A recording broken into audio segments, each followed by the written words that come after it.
Hi എല്ലാവർക്കും എൻ്റെ നമസ്കാരം. ഇന്ന് ഒരു ബീട്രൂട്ട് ഹൽവയുടെ റെസിപ്പി ആയിട്ടാണ് ഞാൻ എത്തിയിരിക്കുന്നത്.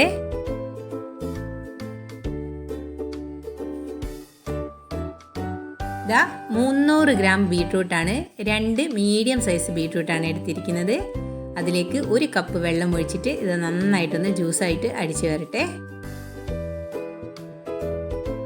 നല്ല ജ്യൂസ് പരിവായിട്ടുണ്ട്. ഇതൊന്ന് ഒരു അരിപ്പയിലൂടെ അരിച്ചെടുക്കാം. ജ്യൂസ് അരിപ്പയിലേക്ക് ഒഴിച്ചു കൊടുത്തിട്ടുണ്ട്.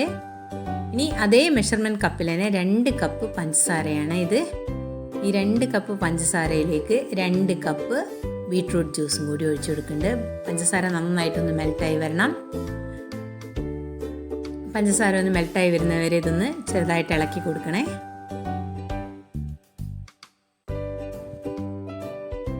ഇതാ പിന്നെ ഒരു പ്രത്യേകത, ഇത് കോൺഫ്ലോറിലാണ് ഉണ്ടാക്കുന്നത്. 1 കപ്പ് കോൺഫ്ലോറാണ്. 1 കപ്പ് കോൺഫ്ലോറിനാണ് 2 കപ്പ് പഞ്ചസാര. ഇതിലേക്ക് ആദ്യം തന്നെ കോൺഫ്ലോർ നമ്മൾ 2 കപ്പ് വെള്ളം ഒഴിച്ചിട്ട് ഒന്ന് നന്നായിട്ടൊന്ന് കലക്കി വെക്കുന്നുണ്ട്. എന്നിട്ട് പഞ്ചസാര പാനി നന്നായിട്ട് തിളച്ച് വരുമ്പോൾ അതിലേക്ക് ഒഴിച്ചു കൊടുക്കുകയാണ് വേണ്ടത്. അപ്പോൾ ഇതാ 2 കപ്പ് വെള്ളം ഈ കോൺഫ്ലോറിലേക്ക് ഒഴിച്ച് ഇതൊന്ന് കലക്കട്ടെ. ഇതാ ബീട്രൂട്ടിൻ്റെ ആ പഞ്ചസാര പാനിയും കൂടി അവിടുന്ന് തിളച്ച് വരുന്നേ ഉള്ളൂ. തിള വരുന്നേ കാണുന്നുണ്ടല്ലോ സൈഡിൽ.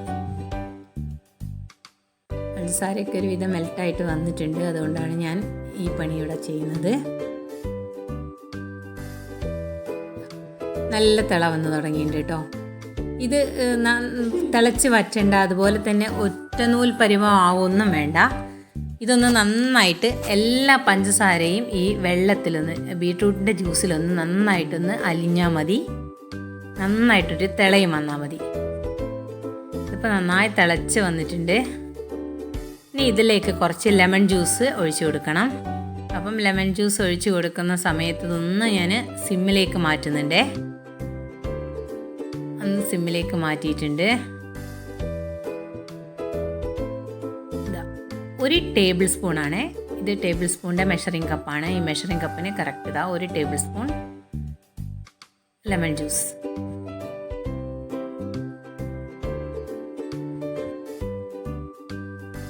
ഇനി എനിക്ക് തോന്നുന്നത് ഈ ഒരു പാത്രത്തിൽ ഇത് ഹലുവ റെഡിയാക്കി എടുക്കാൻ പറ്റില്ല എന്ന് തോന്നുന്നു. അപ്പം ഈ ലെമൺ ജ്യൂസ് ഒന്ന് ഇതിൽ കിടന്ന് നന്നായിട്ടൊന്ന് ഇളക്കി കൊടുത്തതിന് ശേഷം ഞാനൊന്ന് പാത്രം മാറ്റാൻ ഉദ്ദേശിക്കുന്നുണ്ട് കേട്ടോ. കാരണം 2 കപ്പ് വെള്ളത്തിലാണല്ലോ കോൺഫ്ലോർ നമ്മൾ കലക്കി വെച്ചിരിക്കുന്നത്. അതെന്തായാലും ഇതിൽ ഒരു 10 മിനിറ്റ് ഇളക്കി എടുക്കേണ്ടതുമാണ്. അപ്പം ഞാനിതാ കുറച്ച് നല്ല വിസ്താരമുള്ളൊരു ചീനച്ചട്ടിയിലേക്ക് ഒഴിച്ചിട്ടുണ്ട്.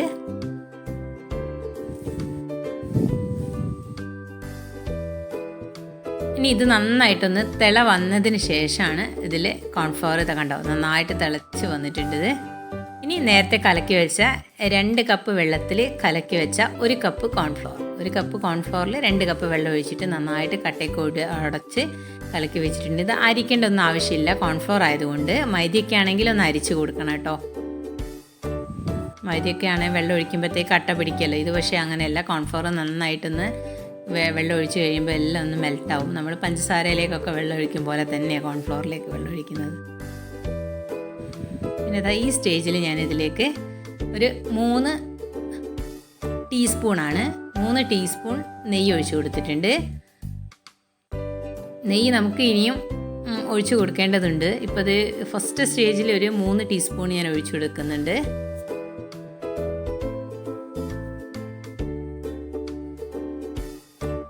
പിന്നെ ഒരു നുള്ള് ഏലക്കാപ്പൊടി, ഒരു നല്ല ഫ്ലേവർ കിട്ടാൻ വേണ്ടിയിട്ടാണ് ഏലക്കാപ്പൊടി.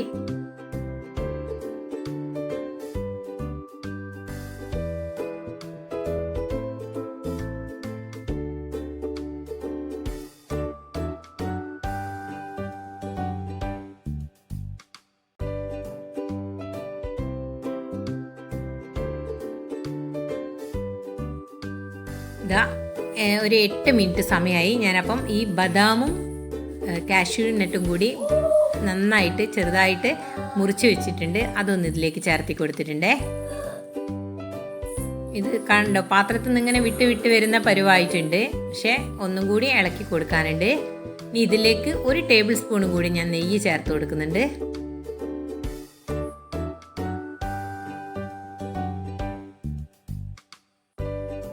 ഒരു ടീസ്പൂണാണ്, ഒരു ടീസ്പൂൺ നെയ്യ് കൂടി അതാ ചേർത്ത് ഇനി വീണ്ടും ഇങ്ങനെ ഇളക്കി കൊടുക്കണം. പാത്രത്തിൽ ഞാൻ ഇതാ കുറച്ച് നെയ്യൊക്കെ തടവി വെച്ചിരിക്കുന്നതാണ്.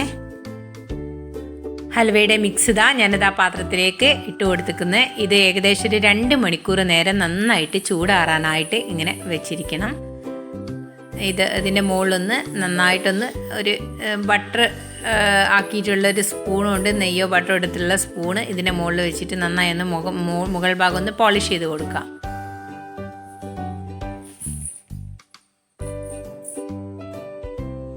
രണ്ട് മണിക്കൂർ കഴിഞ്ഞു. ഇത് നമുക്കൊന്ന് കട്ട് ചെയ്തെടുക്കാം. കണ്ടില്ലേ, നല്ല പെർഫെക്റ്റ് ആയിട്ടുള്ള അലുവ. അതാ ഈ അലുവ കട്ട് ചെയ്യുമ്പോൾ തന്നെ മനസ്സിലാവും നല്ല പെർഫെക്റ്റ് ആണെന്ന്. കാരണം ഈ സ്പൂണിൻ്റെ മുകളിൽ, ഈ നൈഫിൻ്റെ മുകളിൽ, കത്തിയുടെ മുകളിലൊന്നും ഇത് കട്ട് ചെയ്യുമ്പം പിടിക്കുന്നൊന്നുമില്ല. കണ്ടോ, നല്ല സ്മൂത്തായിട്ട് മുറിച്ചെടുക്കാൻ പറ്റുന്നുണ്ട്. നല്ല ടേസ്റ്റിയാണ്. വായിലിട്ടാൽ നന്നായിട്ട് മെൽറ്റായി പോകുന്ന അലുവയാണ്. അത്ര ഉറപ്പുള്ളതൊന്നുമല്ല. ഇത് നമ്മൾ കോൺഫ്ലോർ കൊണ്ട് തയ്യാറാക്കിയത് കൊണ്ടാണ് ഇത്ര സോഫ്റ്റായിട്ട് കിട്ടിയിരിക്കുന്നത്. അപ്പം എല്ലാവർക്കും കഴിക്കുന്നത് നല്ല ഹെൽത്തിയാണ്. ഇനി മൈദയാണ്, മൈദേൻ്റെ ദോഷങ്ങളുണ്ടെന്നൊന്നും വിചാരിക്കേണ്ട. ഹൽവ കഴിക്കാൻ ഇഷ്ടമുള്ളവർക്കൊക്കെ നല്ല ഹെൽത്തി ഹൽവ ഇതാ കഴിക്കാം. അപ്പം ഈ റെസിപ്പി നിങ്ങളൊന്ന് ട്രൈ ചെയ്ത് നോക്കണേ. എന്നിട്ട് എൻ്റെ ഫീഡ്ബാക്ക് എന്നെ അറിയിക്കണം. Thank you for watching Shenee's world. പിന്നെ മറക്കണ്ട സബ്സ്ക്രൈബ് ചെയ്യാനും ലൈക്ക് ചെയ്യാനും കമൻറ്റ് ചെയ്യാനും. മറ്റൊരു വീഡിയോയുമായി കാണുന്നവരെ ബായ്.